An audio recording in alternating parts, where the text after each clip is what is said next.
Chers amis, bonjour. Nous sommes le samedi 10 février 2024. Il est 10 heures. Quelques news de l'Arménie, de l'Artsakh et de la diaspora arménienne. Tout d'abord, l'affiche. Donc, le 23 février, ici à Bourg-les-Valences, salle Chenevier, MJC Jean Moulin, Arménia, l'association culturelle Arménia présentera donc un débat, table ronde, avec Misak Manouchian. De Misak Manouchian à l'Artsakh, la résistance des Arméniens face à l'occupation. Voilà donc une affiche qui est d'actualité, hein, tout simplement, parce qu'avec Misak Manouchian qui va entrer au Panthéon donc le 21 février, en compagnie de Méliné Manouchian, on parlera aussi de la situation donc, de la résistance des Arméniens en Artsakh, occupée aujourd'hui par l'Azerbaïdjan, et aux frontières de l'Arménie. On parlera de toute la sécurité de l'Arménie et de l'Artsakh, et le droit du peuple arménien de retour en Artsakh, et puis aussi de vivre sur son territoire souverain de la République d'Arménie.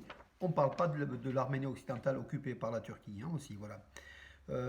Donc un débat donc, le vendredi 23 février 2024 à 20h30. Donc l'information du jour hier, c'était la visite du ministre des Affaires étrangères d'Arménie, Ararat Mirzoyan, à Paris, où il a rencontré son homologue français Stéphane Séjourné, donc le ministre des Affaires étrangères de la République française en fait. Voilà. Rencontre très très chaleureuse où il s'est discuté beaucoup de choses. Donc, il était accompagné d'un certain nombre de personnalités, dont Madame Hasmik Tolmadjan, l'ambassadrice d'Arménie en France, qui est hyper dynamique, comme vous le savez, bravo à elle. En tout cas, également, donc, Arat Mizoyan, le chef de la diplomatie arménienne, qui est très dynamique, qui a donc longuement discuté avec, justement, reçu par le Quai d'Orsay, discuté donc avec Stéphane Séjourné, qui a continué, qui a affirmé la continuation de ce qu'en fait l'engagement de la France auprès, derrière l'Arménie, dans tous les domaines, y compris bien sûr le domaine militaire, puisque au premier chef, c'est le matériel militaire français qui intéresse l'Arménie aujourd'hui, et la France livre des armes à l'Arménie. Il n'est de secret pour personne.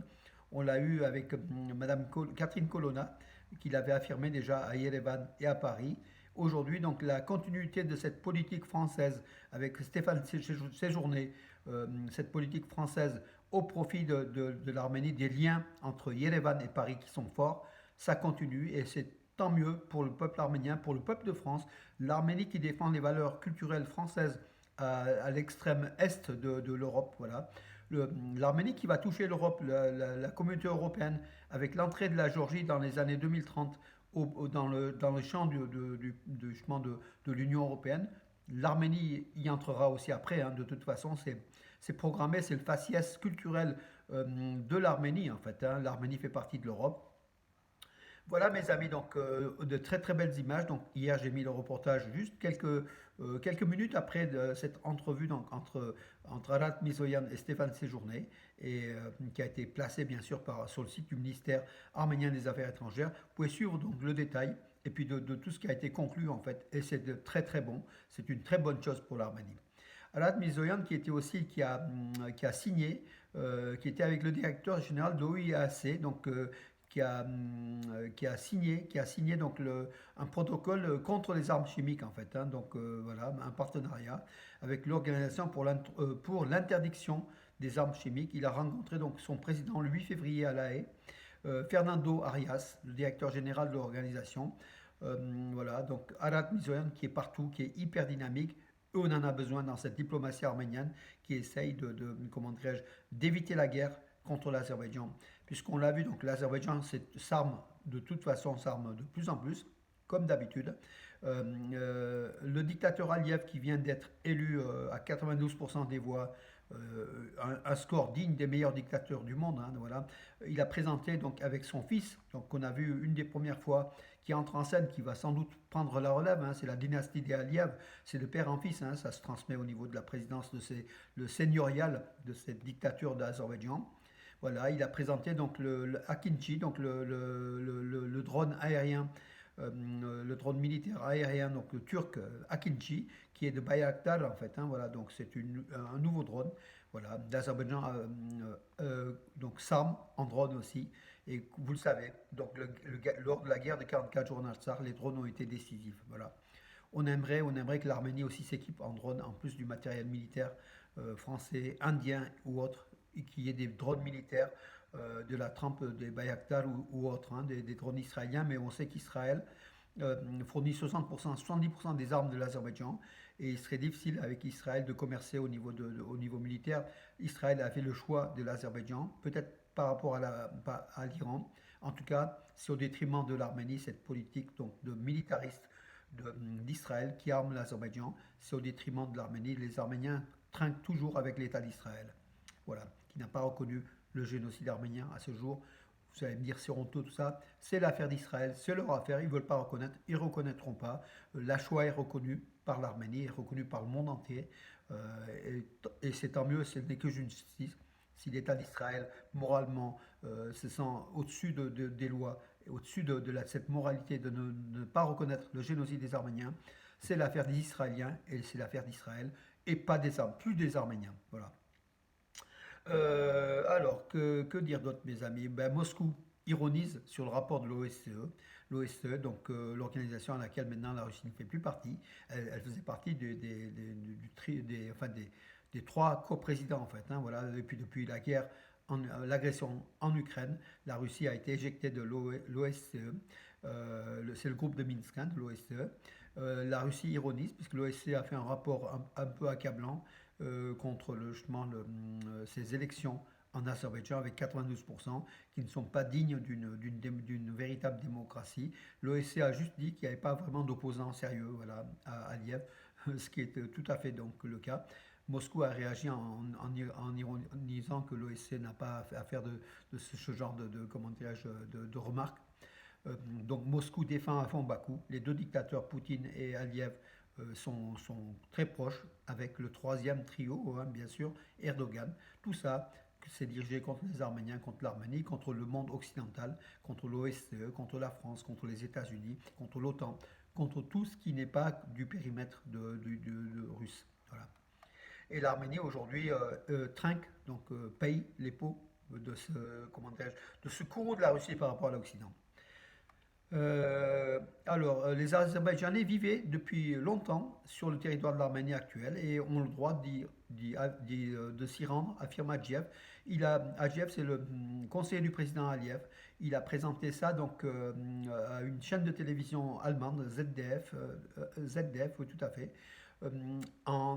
qui affirmait qui interrogeait pourquoi Aliyev parle de l'Arménie occidentale de l'Arménie comme l'Azerbaïdjan occidental.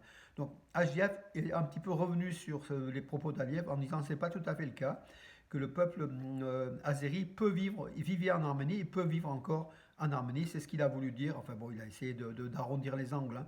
Et les Arméniens, les 500 000 Arméniens qui vivaient en Azerbaïdjan, quand est-ce qu'ils auront le droit de retourner en Azerbaïdjan, Monsieur Adjev? Voilà, donc c'est la question aussi à se poser.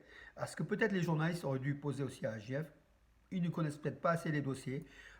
On souffre d'une sous-communication en matière l'Azerbaïdjan balance plus d'argent, plus de lobbying en fait, hein, à travers des cabinets de sa communication étrangère, alors que l'Arménie, on se débrouille avec les moyens du bord, avec un ministère des Affaires étrangères, avec les Arméniens de la diaspora qui, tant bien que mal, essayent de devenir chacun de leur côté des ambassadeurs de l'Arménie et puis de faire comprendre au niveau des médias, comme je le fais tous les jours, de faire comprendre le dossier arménien.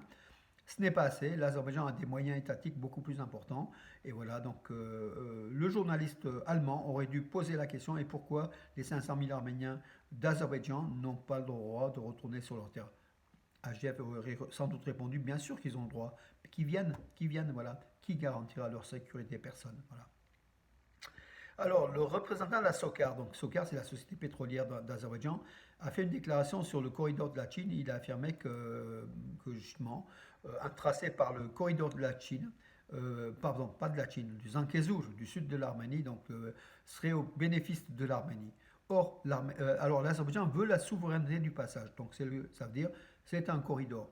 Le corridor, l'État perd son autonomie. Donc si l'Arménie accorde un corridor du Zangezur, l'Arménie perd l'autonomie de ce tracé routier entre l'Azerbaïdjan et le Nakhitchevan par la voie terrestre, en fait, tout simplement, hein, terrestre ou ferroviaire, voilà. L'Arménie n'en veut pas. Or, l'Azerbaïdjan insiste maintenant, c'est le sous-directeur de la SOCAR qui insiste, qui dit que c'est un tracé qui est favorable, qui sera aussi favorable à l'Arménie si l'Arménie décide d'ouvrir le corridor du Zangezur. L'Arménie n'ouvrira jamais le corridor du Zangezur. L'Arménie ouvrira toutes les voies de communication à condition qu'elle soit souveraine sur ces voies de communication, ce qui est tout à fait légal, normal pour un État, pour une république donc d'Arménie qui est souveraine sur son territoire reconnu des 29 800 km², reconnu par l'ONU, reconnu par les instances internationales, dont 200 km² sont aujourd'hui encore occupés par les soldats azéris, donc en Arménie même. Nikol Pachinian, le Premier ministre arménien, a salué son homologue Irakli Kocharidze, qui est le nouveau Premier ministre de Géorgie. Voilà. Il a affirmé aussi, le Premier ministre arménien, que l'Arménie continuera à développer le partenariat stratégique qui a été conclu il y a quelques jours en fait avec l'ancien Premier ministre Irakli qui a démissionné. Mais le contrat donc entre l'Arménie et la Géorgie, justement le contrat stratégique continue. Et quand on parle de stratégique, c'est-à-dire que c'est militaire, hein, donc l'Arménie et la Géorgie, pour une fois depuis l'indépendance de la République d'Arménie, depuis 30 et quelques années, va engager donc des opérations, des rapprochements militaires avec la Géorgie voisine. La Géorgie qui veut aussi devenir l'arbitre de paix entre l'Arménie et l'Azerbaïdjan. C'est ce que Tbilissi affirme à chaque fois. Hein, voilà. Est-ce que Tbilissi a les moyens de cela, puisqu'il y a quand même de grands États comme la Russie, l'Iran, la Turquie, les États-Unis, l'Europe qui essayent donc de faire ce rôle d'arbitre. La Géorgie elle-même, qui est voisine, hein, et qui pourra peut-être, qui a des cartes à jouer, qui veut aussi être l'intermédiaire, l'arbitre pour la situation au Sud-Caucase, en fait, hein, pour la paix au Sud-Caucase. Surtout, ça passe par une paix entre Tbilissi, entre Bakou et Yerevan. Alors, que dire d'autre, mes amis? Je crois que j'ai fait le tour de l'actualité. Déjà, elle était déjà assez fournie, mes amis.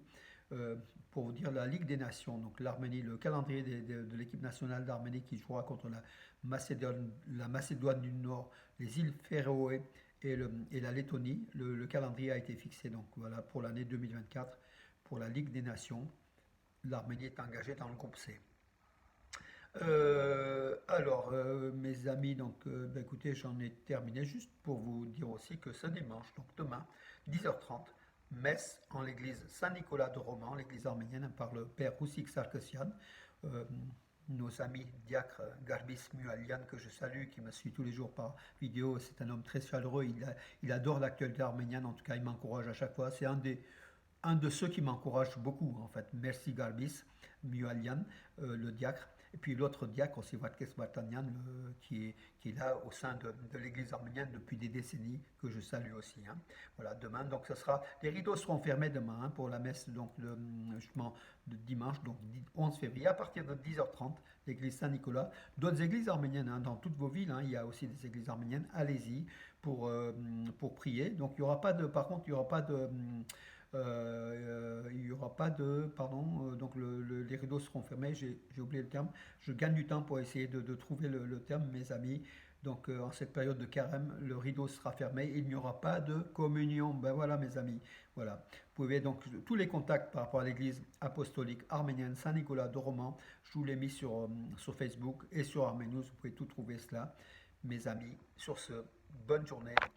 Pour nous, une journée pluvieuse. D'ailleurs, la terre tremble, comme vous voyez. Il pleut beaucoup. Et puis, à demain. Bonne journée.